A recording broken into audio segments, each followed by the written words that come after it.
মা বাপের পিতামাতার আনুগত্যের চূড়ান্ত রূপ বলতে গিয়ে হযরত ইবনে আব্বাস রাদিয়াল্লাহু তাআলা আনহু বলেছেন, ওয়ান ইবনে আব্বাস রাদিয়াল্লাহু তাআলা আনহু আন্নাহু قال قال رسول الله صلى الله عليه وسلم من أصبح مطيعا لله في والديه أصبح له بابان مفتوحان من الجنة। হযরত ইবনে আব্বাস রাদিয়াল্লাহু তাআলা আনহু বলেছেন, আল্লাহ রাসূল বলেছেন, যে ব্যক্তি পিতামাতা সম্পর্কিত আল্লাহর নাজিলকৃত হেদায়েত মেনে নিয়ে সকাল করলো, আল্লাহ রাব্বুল আলামিন তার জন্য জান্নাতের দুইটা দরজা খুলে দেন। আর যদি মা বাপ বেঁচে নাই, দুজনের একজন আছে, তার খেদমত করে তাকে খুশি করে যদি সকাল করে, জান্নাতের একটা দরজা তার জন্য খুলে যায়। ওয়ামান আমসা আসিয়ান লিল্লাহি ফি ওয়ালিদাইহি আসবাহা লাহু বাবানে মাফতুহান মিনান নার।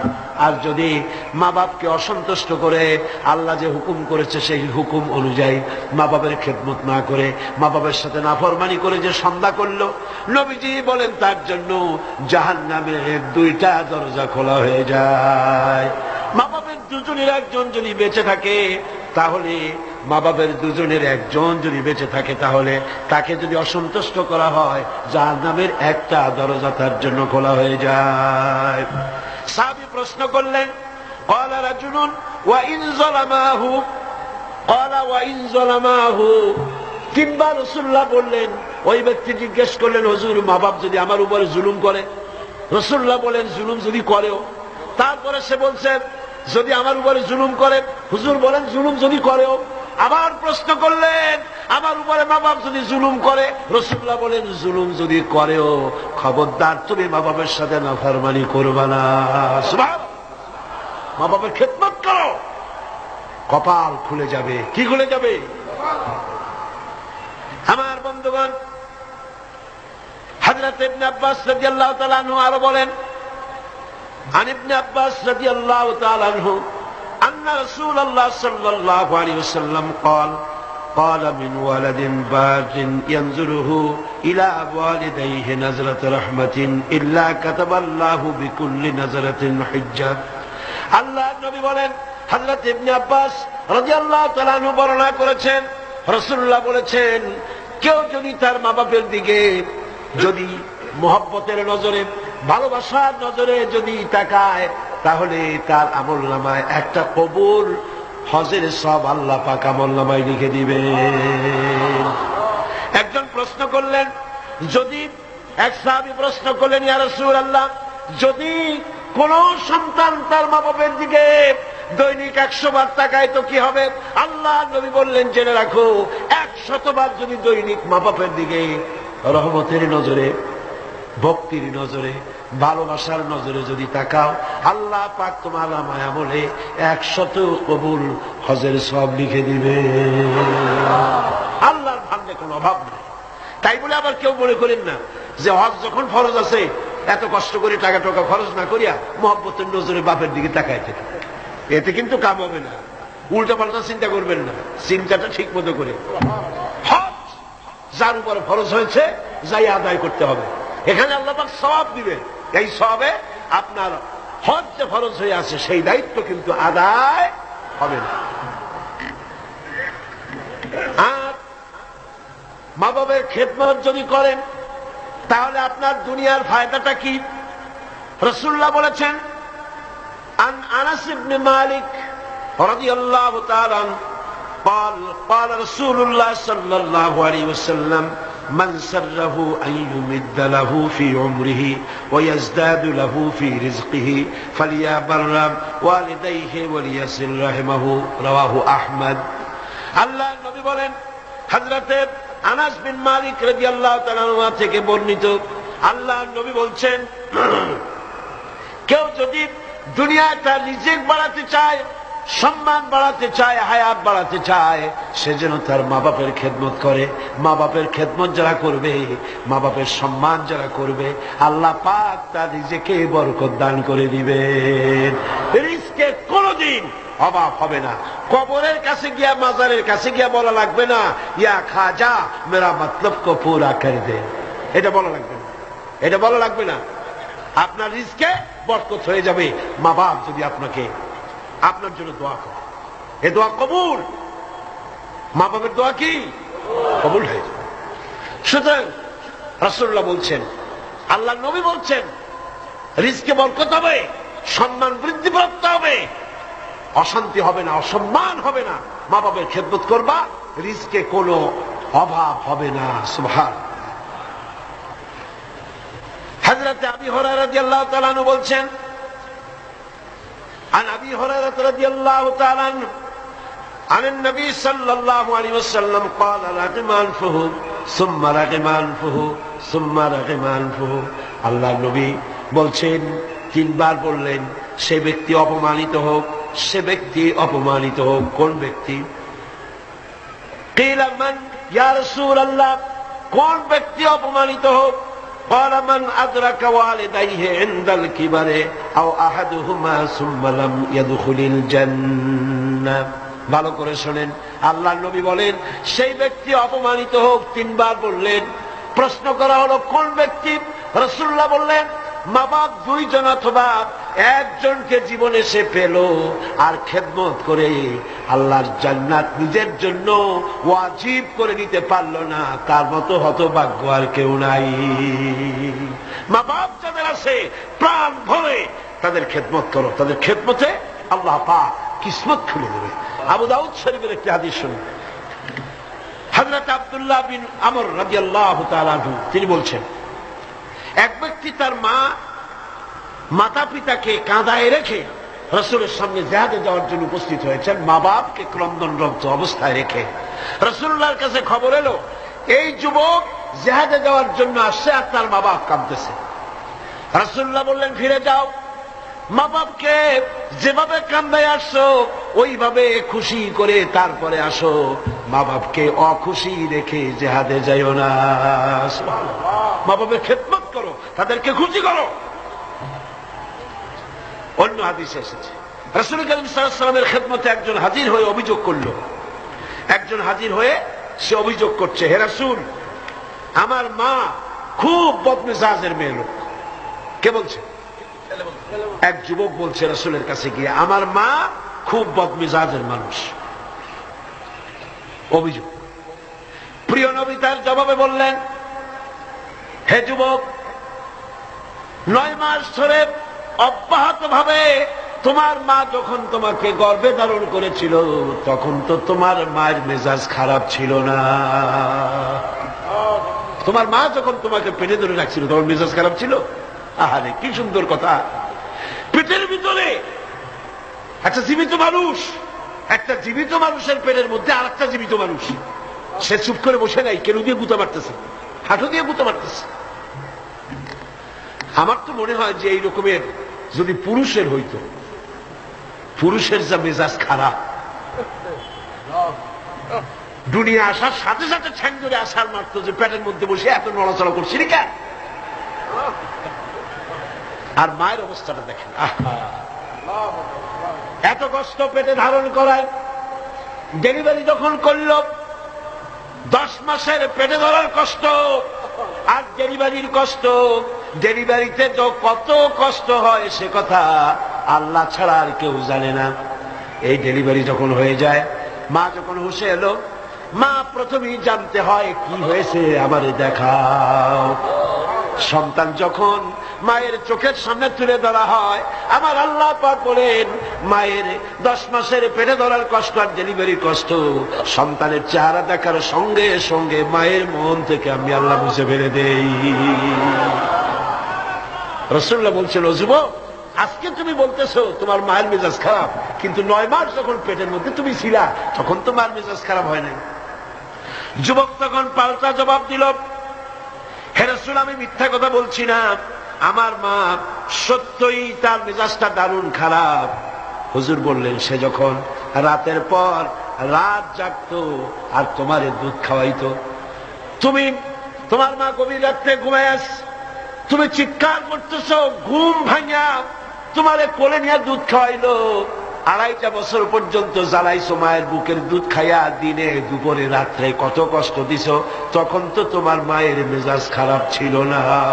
আরে আরে খেতে বসেছে মা, মা কি করে? সকলকে আগে খাওয়ায়, স্বামীরে খাওয়াইলো, মেহমান খাওয়ালো, বাচ্চাদের খাওয়ালো, সব শেষে সামান্য তরকারি আর ভাত আছে, খাইতে বসছে সব শেষে, বাচ্চারে কোলে নিয়ে, বাচ্চা পায়খানা করে দিয়েছে কোলের মধ্যে। মা বিরক্ত হইল না, বিরক্ত হলো না, খাবারের থালাটা সরায় রেখে মা বাচ্চাকে কোলে করে নিয়ে বাচ্চাকে সাফ করালো, নিজের কাপড় চোপড় সাফ করলো, তারপরে ক্রন্দনরত বাচ্চার মুখে 2-3টা চুমা দিয়া তারপর আবার খাইতে বসে। যেই মা তোমারে নিয়া এভাবে করে 2.5 মাস পর্যন্ত বুকের দুধ খাওয়া তোমারে বড় করলো, তখন তো তোমার মায়ের মেজাজ খারাপ ছিল না। যুবক বলছেন, হে রাসূল, আমার মা আমাকে নিয়ে যত কষ্ট করেছে আমি সে কষ্টের হক আদায় করে দিয়েছি। আমি তাকে হক আদায় করছি, যার তার খাবার দিয়েছি, পরার দিয়েছি, তারে নিয়ে হজ করেছি, হক আমি আদায় করে দিয়েছি। আল্লাহ নবী জিজ্ঞেস করলেন, সত্যি কি তুমি হক আদায় করছো? কয়ে হ্যাঁ, আমি হক আদায় করে দিচ্ছি। প্রিয় নবী জবাবে বললেন, তুমি তো বলছো যে হক আদায় করেছো, কিন্তু আমার প্রশ্ন হচ্ছে তুমি কি তোমার মায়ের সেই কষ্টের বদলা দিতে পেরেছ যে কষ্ট তোমাকে ভূমিষ্ঠ করার সময় তোমার মায়ের হয়েছিল? তোমাকে ডেলিভারি করার সময় তোমার মায়ের যে যন্ত্রণা হয়েছিল সে হককে আদায় করতে পেরেছ? কিয়ামত পর্যন্ত আদায় করতে পারবে না। খবরদার, মা বাবার সঙ্গে নাফরমানি করবে না। মাতা পিতার সাথে যারা নাফরমানি করে তাদের কপাল পুড়ে যায়। একজন প্রশ্ন করেছেন, হে রাসূল, আমার মা বাপ তো জীবিত নাই, আমি খেদমত কিভাবে করব? কিভাবে তাদের খেদমত করব? আমি তো বেয়াদবি করে ফেলেছি, অনেক নাফরমানি করেছি, করবটা কি? এখন আমার উপায় কি? রাসূল করিম সাল্লাল্লাহু আলাইহি ওয়াসাল্লাম বলেছেন, এর জন্য উপায় আছে, 4টা পদ্ধতি আছে। 4 পদ্ধতিতে মা বাপের মৃত্যুর পরে তাদের খেদমত করা যায়। কয় রকম? কয়টা পদ্ধতি? মুখস্থ করেন। মা বাপের সাথে যারা নাফরমানি করেছেন অথবা করেন নাই, মা বাপ মরে গেছে, এখনো আপনার দায়িত্ব আছে। কয়টা? 4টা। খিসাল আরবা, 4টা পদ্ধতি আছে। আদ-দুআউ লাহুমা ওয়াল ইস্তিগফারু লাহুমা ওয়াল ইনফাযু আহদিহিমা ওয়া ইকরামু সাদীকিহিমা। 4টা পদ্ধতিতে মৃত্যু মা বাপের খেদমত আপনি করতে পারেন। 1 নম্বরে হলো তাদের জন্য দোয়া করেন, সূরা ফাতিহা পড়েন, সূরা ইখলাস পড়েন। 3 বার সূরা ইখলাস পড়বেন, 1 বার কোরআন শরীফ খতম করার সওয়াব হয়ে যাবে। 1 বার সূরা ইয়াসিন পড়বেন, 10 বার কোরআন শরীফ খতম করার সওয়াব আমলনামায় লাগা হয়ে যাবে।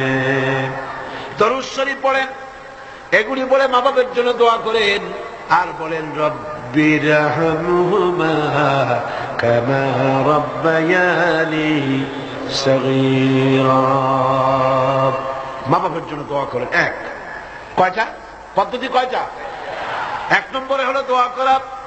2 নম্বরে আল ইস্তিগফার, মা বাবার জন্য ক্ষমা চাওয়া আল্লাহর কাছে। আল্লাহকে বলতে হবে, রব্বুল আলামিন, আমার মা বাপ মানুষ, অন্যায় করেছে, ভুল করেছে, গুনাহ করেছে, গুনাহ হইতে পারে, আল্লাহ তুমি দয়া করে আমার মা বাপের জিন্দেগির গুনাহ খাতা মাফ করে দাও। বলেন আমিন। আরো বলতে হবে, আল্লাহ পাক আমার মা বাপ জীবনে যত গুনাহ করেছে তাদের জীবনের সাইয়্যাত গুলি হাসানাত দিয়া তুমি বদলাইয়া দাও। তুমি যদি ইচ্ছা করো তাহলে তো আমার মা বাপ যে গুনাহ করছে এই গুনাহগুলি তুমি নেকির পাল্লায় নেক বানায় উঠাই দিতে পারো। পারে না? পারে না? সেভাবে দোয়া করো। 3 নম্বরে তাদের ওয়াদা পূরণ করো।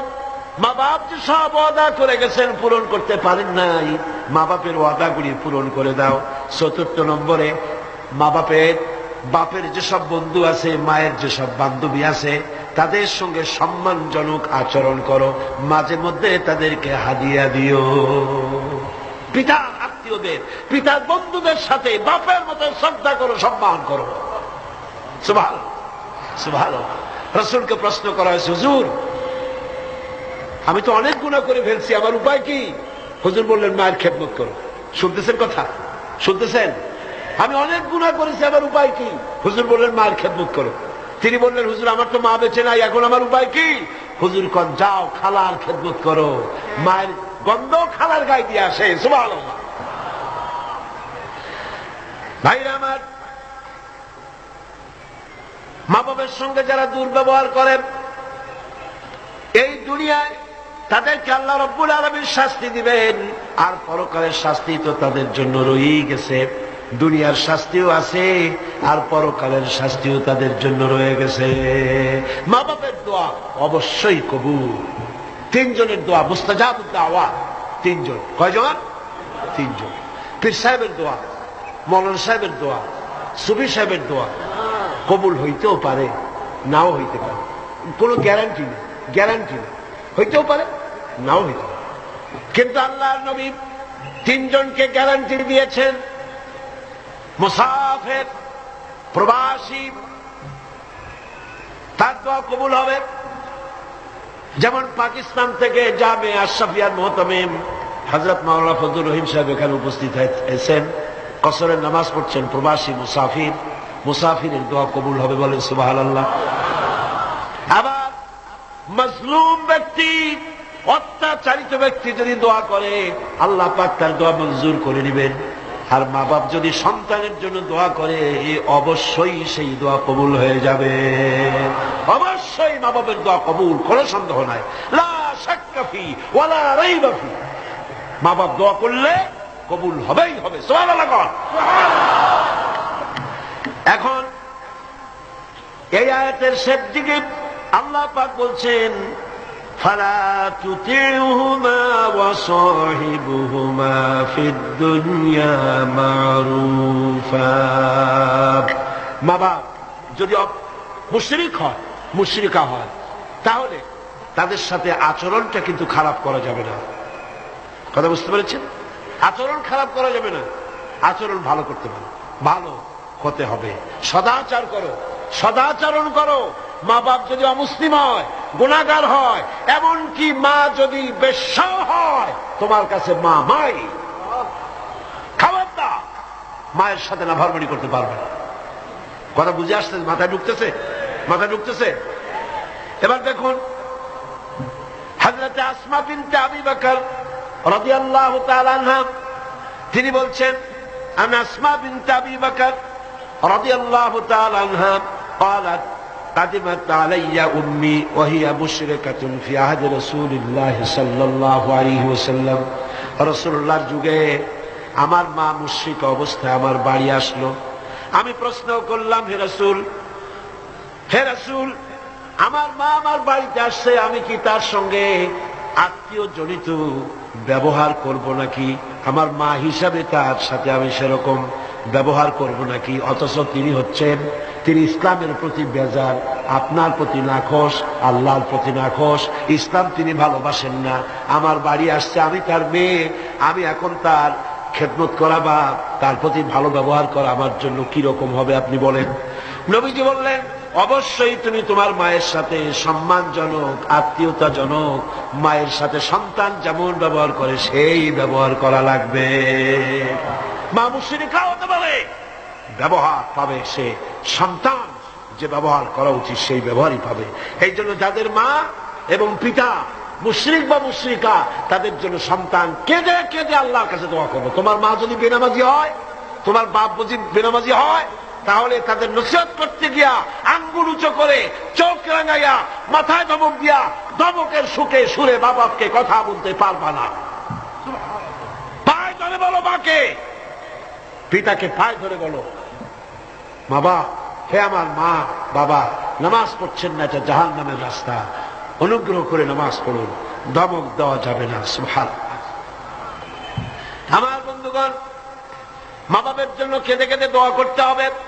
যাদের মা বাপ এরকম, ইসলাম সহ্য করতে পারে না, আল্লাহ সহ্য করতে পারে না, রাসূল সহ্য করতে পারে না, এটা তো সেই যুগে ছিল, কিন্তু বর্তমান যুগেও আছে না? নাই? আছে কিনা? এই মাহফিলও বহুত মহিলা এভাবে চিঠি আমাকে লিখেছেন, মাহফিলে আসে কিন্তু স্বামী তা বরদাস্ত করতে পারে না, কিন্তু সিনেমায় গেলে কোনো খারাপ কিছু বলে টলে না। সেখানে যাও, মাহফিলে যাও। ছেলে ইসলামী ছাত্র শিবির করে, অসহ্য, টাকা বন্ধ করে দাও, লেখাপড়া বন্ধ করে দাও, সহ্য হয় না। ইসলামী ছাত্রী সংস্থা করে, মৌলবাদী হয়ে গেছে, পয়সা দেয় না, খাবার দেয়। হায় রে কপাল পোড়া বাপ, তোমার তো চিন্তা করা উচিত, তোমার ছেলে সে তো কমিউনিস্ট আন্দোলন করে না, তোমার ছেলে তো সিনেমায় যায় না, তোমার ছেলে তো girls high school, girls college ছুটির সময় এতিমের মতো মেয়েদের দিকে তাকায় থাকে না, তোমার ছেলে মাস্তানি করে না, চাঁদাবাজি করে না, ইসলামী ছাত্র শিবির করে, ইসলামী ছাত্রী সংস্থা করে, পবিত্র সংগঠন করে। তুমি তো সেজদা দিয়ে কাঁদবা, আল্লাহ আমার ছেলে ভালো কাজ করতেছে, ঠিক কিনা? জোরে বলেন ঠিক কিনা? আমার বন্ধুগণ, মা বাবার জন্য দোয়া করতে হবে, মা বাবার জন্য দোয়া করতে হবে। রব্বির হামহুমা কামা রাব্বায়ানি সগীরা, খুব মিষ্টি করে ভালো করে পড়েন, রব্বির হামহুমা কামা রাব্বায়ানি সগীরা। হযরতে আবু হুরায়রা রাদিয়াল্লাহু তাআলা আনহু ইসলাম গ্রহণ করার পর দীর্ঘদিন যাবৎ তার মা ইসলাম কবুল করেন নাই, বরং আবু হুরায়রা রাদিয়াল্লাহু তাআলা আনহুকে বড় জ্বালাইছে। তিনি মায়ের পায়ে পড়েছেন, বহু অনুরোধ করেছেন, কোনো কিছুতে কাজ হয়নি। একদিন তিনি অনেক রাত করে বাড়িতে ফিরেছেন, মা তাকে প্রশ্ন করলেন, এত রাত কোথায় ছিলি? তিনি বললেন, আমি ছিলাম রাসূল করিম সাল্লাল্লাহু আলাইহি সাল্লামের কাছে। শোনা মাত্র মা তাকে খুব করে মারলেন, গলা ধাক্কা দিয়ে বাড়ি থেকে বের করে দিলেন। তিনি রাসূলুল্লাহর খেদমতে এসে কাঁদতে লাগলেন। আল্লাহর নবী বলেন, আবু হুরায়রা কাঁদো কেন? হযরত আবু হুরায়রা বললেন, ইয়া রাসূলুল্লাহ, মা আমাকে মেরেছে। বললেন, মারলো কেন? তিনি বললেন, ঘটনা শোনালেন, আপনার কাছ থেকে দেরি করে যাওয়ার কারণে আপনার নাম শুনে সহ্য করতে না পেরে আমাকে মারছে। হুজুর বলেন, আবু হুরায়রা, মা তোমাকে মেরেছে, এখানে আমার কিছু করার নাই, আমি এখানে দখলান্দাজ করতে পারবো না, আমি এখানে কোনো ইন্টারফেয়ার করতে পারবো না, মা মারছে, আমি কি করবো? সুবহানাল্লাহ। ভাইরা আমার, হযরত আবু হুরায়রা বলেন, ইয়া রাসূলুল্লাহ, মায়ের বিরুদ্ধে নালিশ করার জন্য তো আমি আপনার কাছে আসি নাই। বললেন, কেন এসছো? হযরত আবু হুরায়রা বলেন, ইয়া রাসূলুল্লাহ, আমি আসি দোয়া চাওয়ার জন্য। আমি জানি নবীজি যদি আল্লাহর দরবারে হাত উঁচু করে দোয়া মঞ্জুর হয়ে যায়। আপনি আমার মায়ের জন্য, হেদায়েতের জন্য দোয়া করুন। মা দুহাত তুলে দোয়া কর। আল্লাহর নবী তখন দুহাত উঁচু করে দোয়া করলেন, আল্লাহুম্মা ইহদি উম্মা আবি হুরায়রা, আয় আল্লাহ, আমি দোয়া করি আবু হুরায়রার মাকে তুমি হেদায়েত নসিব করে দাও। হযরত আবু হুরায়রা দৌড় দিলেন, কয়েকজন সাহাবী পিছন থেকে টেনে ধরলেন, দৌড়াও কেন? কোন বিপদ হলো নাকি? তিনি বললেন, না, কোনো বিপদ হয় নাই, তবে দৌড়াও কেন? তিনি বললেন, দৌড়াই এই কারণে, আমাকে যেতে দাও, বাড়ি পর্যন্ত আমি দৌড়াই যেতে চাই, আমি বাড়ি পর্যন্ত দৌড়াই গিয়ে দেখতে চাই, আমি দৌড়াই আমার বাড়িতে আগে পৌঁছলাম না রাসূলুল্লাহর দোয়া আমি বাড়ি যাওয়ার আগে রাসূলের দোয়া আমার বাড়ি পর্যন্ত গেল নাকি? হযরতে আবু হুরায়রা রাদিয়াল্লাহু তাআলা আনহু তিনি বাড়িতে চলে গেলেন, দরজায় গিয়ে নক করলেন, ভেতর থেকে আওয়াজ এলো, কে? তিনি বললেন, মা, আমি আবু হুরায়রা এসেছি। মা বলছেন, আব্বু অপেক্ষা করো, দরজা খুলে দিতেছি। হযরতে আবু হুরায়রা তিনি বললেন, মায়ের গলার আওয়াজ দিয়েই আমি বুঝতে পারলাম আমি ঘরে আসার আগে রাসূলুল্লাহ তীর তার নিশানায় পৌঁছে গেছে, দোয়া কবুল হয়ে গেছে। হযরতে আবু হুরায়রা বলেন, মা বেরিয়ে এলেন, গোসল করে এসেছেন। মা আমারে বললেন, বাবা, তোমাকে মারার পর আমি বড় অনুতপ্ত হয়েছি যে আমি মারলাম কেন? আমার ছেলে তো কোনো খারাপ মানুষের কাছে যায় নাই, দুনিয়ার সর্বশ্রেষ্ঠ মানুষের কাছে গেছে, মারলাম কেন? বড় অনুতপ্ত আর অনুশোচনা আমি করেছি। আমি গোসল করেছি, আমি ওযু করেছি, আমাকে জলদি করে নিয়ে চলো, আল্লাহর নবীর খেদমতে নিয়ে হাজির করে দাও। হযরতে আবু হুরায়রার মা ঘোষণা করলেন লা ইলাহা ইল্লাল্লাহু মুহাম্মাদুর রাসূলুল্লাহ। বন্দুক দিয়ে গুলি করলে সেই গুলি তার টার্গেটে পৌঁছতে যত না দেরি হবে, মা বাবার দোয়া, বাবার দোয়া এর থেকে দ্রুত গতিতে আল্লাহ পাকের আরশ আজিম পর্যন্ত পৌঁছে যাবে। এগুলি পৃথিবীতে কোথাও নাই, ইসলাম শিখিয়েছে। কে শিখিয়েছে? যারা বলেন কে শিখিয়েছে?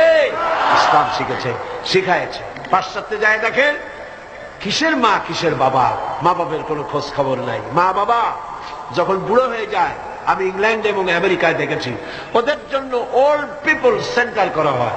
বুড়া বুড়ি, আমি নাম দিচ্ছি ওইটার বুড়া বুড়ি এতিমখানা। বুড়া বুড়িরা ওইখানে থাকে, ওই ঘরের মধ্যে। ছেলেমেয়েরা কোনো খোঁজ খবর নেয় না। 25শে ডিসেম্বর তারিখে প্রতি বছর একখানা কার্ড ছেলে তার বাপের নামে পাঠায়, মায়ের নামে পাঠায়। বাবা ওই কার্ডখানা নিয়ে তারপরে বন্ধুদের দেখায়, আমার ছেলে আমাকে মনে করছে। সারা বছর খোঁজ নাই। এরপরে যখন মরে 2-3 দিন পর্যন্ত মদের বোতল, দুধের বোতল, খবরের কাগজ ভিতরে কেউ নেয় না, দরজার কাছে পড়ে আছে। কারণ কি? পুলিশে এসে দরজা খুলিয়া দেখে ভিতরে বুড়া মরে পড়ে আছে, কেউ নাই, ছেলেও নাই, মেয়েও নাই, দেখারও কেউ নাই। এই হলো পাশ্চাত্যের অবস্থা। আর ইসলাম কি নিয়ামত! সুবহানাল্লাহ, ইসলাম বিরাট নিয়ামত। মা বাবার সম্মান করতে শিখিয়েছে, সেখানে সম্মান নাই। সন্তানের কাছে সম্মান হবে কি করে? সন্তান তার মায়ের প্রতি যে আকৃষ্ট হবে কিসের মাধ্যমে? দুধ খাওয়াবার মাধ্যমে।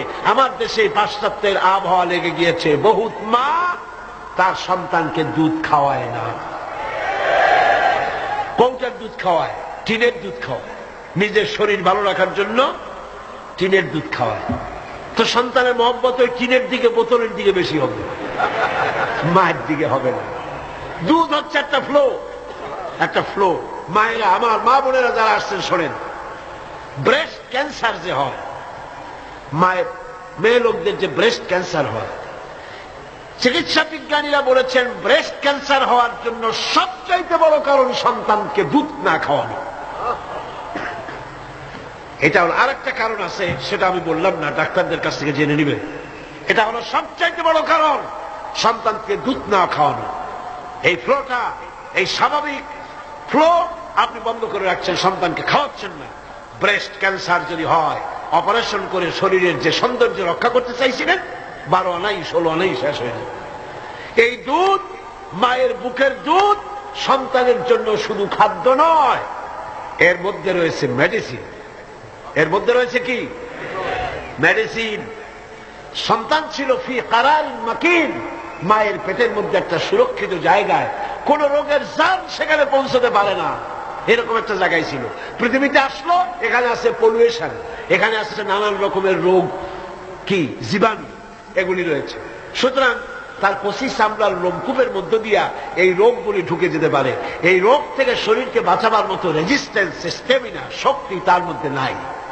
এই জন্য আল্লাহ কি করলেন? অ্যান্টিবায়োটিক ওষুধও সহ্য হবে না, রোগ থেকেও তার বাঁচানো যাবে না। সেই জন্য রব্বুল আলামিন মায়ের বুকে যে দুধ দিয়েছেন, প্রথম যে শাল দুধ যেটাকে বলা হয়, এই দুধটাকে আল্লাহ পাক খাদ্য আর রোগের প্রতিষেধক ঔষধ হিসাবে আল্লাহ দিয়ে দিয়েছেন।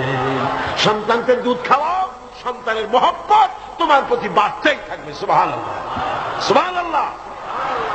পাশ্চাত্যে এই মহব্বত নাই। পাশ্চাত্যে আমি নিজের চোখে প্রত্যেক বছর দাওয়াত হয়তো দেখি, খালি ঘুরি না, চোখ দিয়ে তাকায়ও দেখি কোথায় কি হয়। মেয়ে লোকগুলি তাদের বাচ্চা পুশ চেয়ার, হুইলওয়ালা চেয়ার আছে, সেই চেয়ারে বাচ্চাটা ঠেলতে ঠেলতে নিয়ে যায় মার্কেটিং করতে, আর কুত্তার বাচ্চাটা কোলে নিয়ে হাঁটে। নিজের ছেলে কান্দে, তাতে কিছু আসা যায় না, কুত্তারে কোলে নিয়ে, কুত্তারে চুমা দিয়া তারপরে নিয়ে যায়। যে কুকুরের যে যত্ন আছে, শিশুর সেই যত্ন পাশ্চাত্যে নাই। অথচ শিশুর মর্যাদা আল্লাহ দিয়েছেন, শিশুর হক, মায়ের দুধ তাকে খেতে দিতে হবে। এ দায়িত্ব দিয়েছে আল্লাহ পাক, এর হক আদায় করার জন্য মাকে দায়িত্ব দিয়েছে। আমার মা বোনেরা, আপনারা আপনাদের মহলে কথা শুনান, সর্বত্র পৌঁছান, কোন মা যেন তার সন্তানকে নিজের দুধ থেকে যেন বঞ্চিত না করে। সন্তান রোগ থেকে বাঁচবে, মায়ের প্রতি মহব্বত বাড়বে, ভালোবাসা বাড়বে। এভাবে আল্লাহ পাক বলছেন তোমার উপরে যদি এই মা বাবার খেদমত তো তুমি করবাই, কিন্তু মা বাবা যদি অন্যায় করতে বলে, শিরক করতে বলে, গুনার কাজ করতে বলে, অবশ্যই তুমি সেই গুনার কাজ করবা না। ওয়াত্তাবি সাবিলা মান আনাবা ইলাইয়া, বরং অনুসরণ করবে সেই ব্যক্তির, যে ব্যক্তি আমার পথে পরিচালিত হয়েছে, আমার পথে যে চলছে, আমার পথে যে ডাকে, তার দিকে এগিয়ে আসো।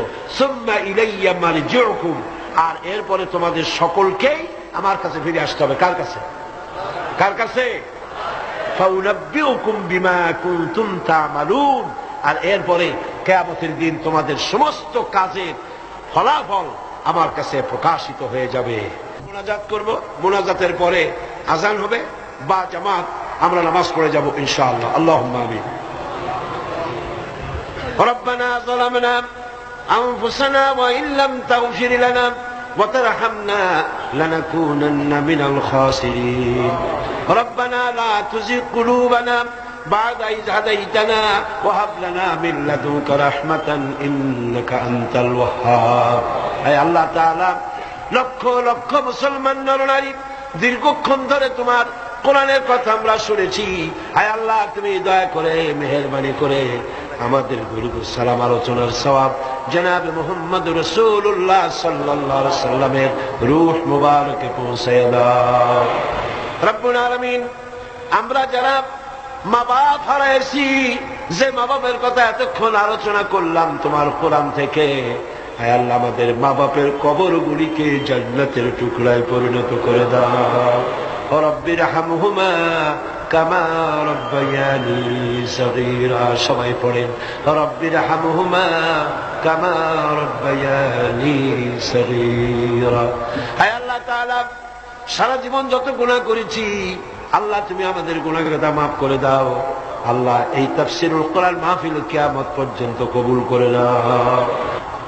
ربنا تقبل منا إنك أنت السميع العليم وتب علينا إنك أنت التواب الرحيم سبحان ربك رب العزة عما يصفون وسلام على المرسلين الحمد لله رب العالمين واجعل آخر كلمة عند الموت لا إله إلا الله محمد رسول الله. السلام عليكم ورحمة الله.